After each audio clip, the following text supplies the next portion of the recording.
D'accord. Ant, tu es le plus grand fan de Jaden McDaniels. Qu'est-ce que tu as vu chez lui ce soir dans la manière dont il a pris le contrôle et fait exactement ce dont vous aviez besoin? Il avait une confiance absolue. C'est ce dont on a parlé en début de semaine. Et il mesure 2 et 11 et possède tout ce qu'un joueur d'un 88 a dans son jeu. Donc, je veux dire, une fois qu'il a confiance en lui, nous avons tous confiance en lui. De 1 à 15, même les entraîneurs, toute l'organisation. Il est simplement en train d'être Jaden McDaniels. Le coach disait que tu avais été très vocal à la mi-temps. Qu'est-ce que tu ressentais en rentrant au vestiaire? Qu'est-ce que tu essayais de faire passer à l'équipe pour qu'elle ressorte plus forte? Juste certaines lectures qu'on a pu faire en attaque en abordant la seconde mi-temps.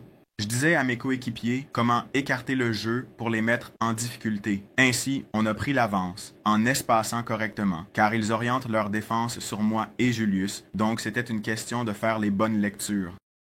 Julius, qu'est-ce que tu penses qui a changé le cours du match? Quelles sont une ou deux choses que vous avez faites dans ce deuxième ou troisième quart-temps qui ont vraiment renversé le match pour vous? Je pense que c'était vraiment juste notre défense. Genre, évidemment, Luka, il a très bien commencé. Il a mis quelques tirs à 3 points. Mais une fois qu'on a réussi à les ralentir et vraiment à défendre, tu sais, on a creusé l'écart. On a pu partir un peu en transition et puis offensivement, exactement ce qu'Ant a dit. Tu sais, ils ont essayé de déséquilibrer le terrain, donc on devait juste faire les bons choix. Ant Nas parlait justement de ton leadership et il a dit « On croirait que tu as 30 ans parfois avec la façon dont tu diriges dans le vestiaire ». Où en es-tu à ce stade de ta carrière par rapport à il y a 2 ou 3 ans en ce qui concerne la communication avec tes coéquipiers à ce niveau-là? Juste le fait de savoir, je veux dire, il y a 15 hommes adultes dans le vestiaire. Et savoir comment tout le monde a des émotions, savoir comment parler à chacun. On ne peut pas, tu ne peux pas transmettre un message de la même manière à tous de 1 à 15, tu vois ce que je veux dire? Donc certains gars, je dois leur parler, les prendre à part. Certains gars, je peux leur crier dessus. D'autres, je dois, tu sais, utiliser d'autres approches, mec. Et je pense que ne pas avoir peur de faire ça, c'est ça le plus important. J'ai pris ce rôle et mes coéquipiers me font confiance et m'écoutent. Donc c'est un privilège d'avoir des gars comme ça. Ant t'a parlé cette semaine à l'entraînement de quelques idées sur la façon dont il pourrait te défendre ou défendre l'équipe. Comment est-ce que tu avais imaginé par rapport à ce qu'ils t'ont réellement opposé? Comment ça s'est présenté? C'était similaire. C'était similaire à Phoenix, mais je vais pas dévoiler le plan de jeu, mais ouais, c'était similaire à Phoenix. Julius, pour toi aussi, offensivement, lire d'où allait venir ton jeu en tant que scoreur et créateur, comment ça s'est mis en place au fil du match? C'était bien, c'était bien. La deuxième mi-temps était meilleure. Je pense que pour moi, j'ai juste eu beaucoup trop de pertes de balles.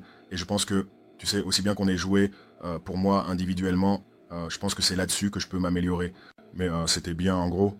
Tu sais, c'est juste une question de trouver les espaces ouverts sur le terrain. On savait comment ils allaient nous défendre, donc je savais quand Ant avait le ballon, où je devais être. Tu sais, il a fait un super boulot. Il a eu 8 ou 9 passes décisives ce soir. Tu t'es surpassé. Et ça, c'est un fait, c'est vrai. C'est ce que le coach disait qu'il fallait. Ouais, c'est vrai. Tu sais, au début de... Quand tu étais sur lui, quand on se préparait, ouais, au début de la semaine, il disait « On a besoin que vous ayez 8 ou 9 passes décisives ». Et Ant a fait exactement ça. Donc, tu sais, moi, je travaille extrêmement dur sur mes tirs en réception. Et crois-moi, il me trouve, et tu sais, je vais juste les rentrer, les prendre à chaque fois. Ant, qu'est-ce que tu as appris sur ton équipe ce soir? On a un super groupe de gars, mais ce n'était pas ce soir. Je l'ai appris pendant le camp d'entraînement. Tu sais, il nous faut juste un peu de temps pour créer des automatismes. C'est une nouvelle équipe, tu vois, donc ouais. Il nous a juste fallu un peu de temps pour apprendre à nous connaître et je pense que maintenant, on est lancé. Pour Ant et Julius du côté des Lakers, ils ont dit qu'ils avaient ressenti votre intensité physique et que ça avait été un facteur majeur dans le match. Avant le début de la série, dans quelle mesure c'était un point d'attention pour vous d'imposer cela? Et tu sais, évidemment, il y a aussi les arbitres. Alors comment savoir jusqu'où on peut pousser sans finir sur le banc? C'est une excellente question. Combien de lancers francs ils ont tiré? Comment je trouve ça? 16, Et nous, combien on en a tiré? 11, D'accord, pas de réponse. c'était pas mal. Et quoi de neuf? Je suis Greg. Pas de réponse, ouais. Continuez à jouer. Jouez malgré tout. Continuez à jouer. Il faut être aussi physique que possible. Je veux dire, le principal pour nous, c'était qu'on ne voulait pas qu'ils aillent trop vite dans le bonus. Parce que, après, tout le monde trouve son rythme, tu vois quelques lancers francs rentrer. Luka trouve son rythme, Braun trouve son rythme, c'est 5 gars. Donc ça, l'important, on voulait les empêcher d'atteindre le bonus tôt dans le quart, et on a bien réussi à le faire en seconde mi-temps. Comment avez-vous réussi à rester concentré et à faire ça dans une ambiance comme celle-ci? Et quand Luka a mis ce gros tir depuis le milieu de terrain? Je n'étais pas sur le terrain pour le tir depuis le milieu de terrain. Mais je veux dire, dans une ambiance comme celle-ci, c'est facile. C'est facile pour moi, mec. J'ai joué à Denver, mec. Denver, c'est un endroit difficile pour jouer à l'extérieur, donc je veux dire, c'était rien. Ant, c'était un petit problème au genou ou quoi. Non, j'avais juste des crampes. D'accord, juste des crampes. Ouais.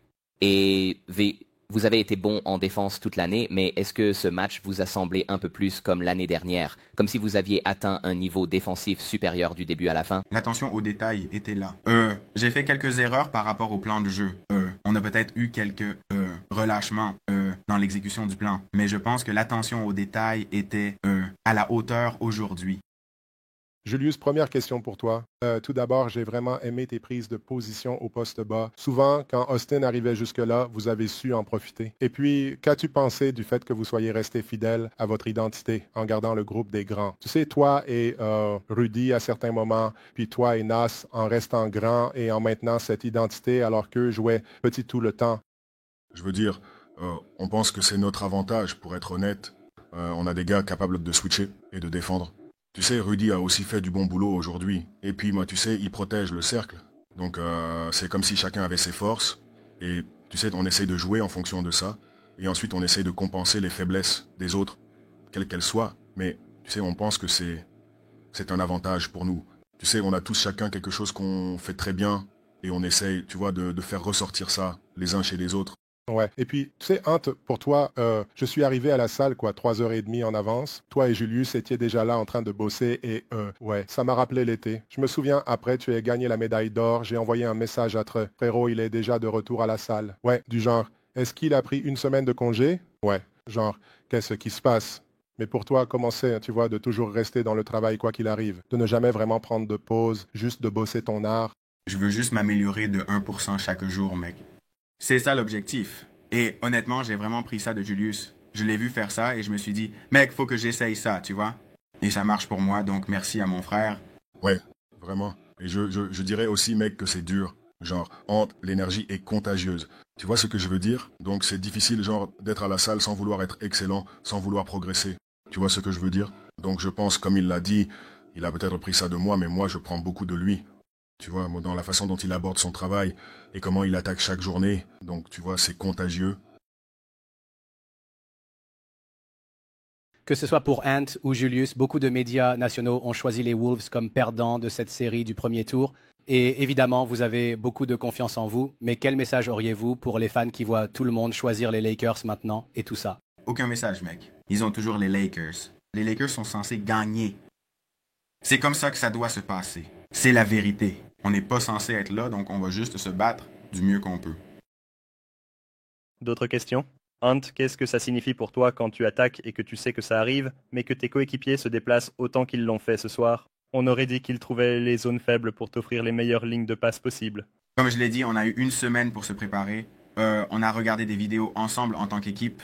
Pendant les 4 heures de trajet, on a discuté et regardé des matchs contre OKC et Dallas, on regardait des vidéos sur eux et les coachs nous ont bien positionnés. Et puis je pense que le développement des joueurs avec C. Hines sur les déplacements sans ballon.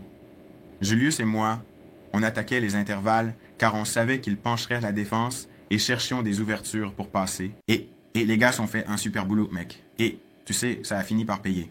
Mais vous n'avez pas beaucoup de temps pour vous entraîner pendant la saison. C'est amusant de travailler quelque chose constamment. Ouais, carrément. Se concrétiser en match. C'est super fun, mec. C'est qu'on ne voulait pas passer par le play-in. On avait besoin de cette semaine. Très bien, merci les gars. Oui, monsieur.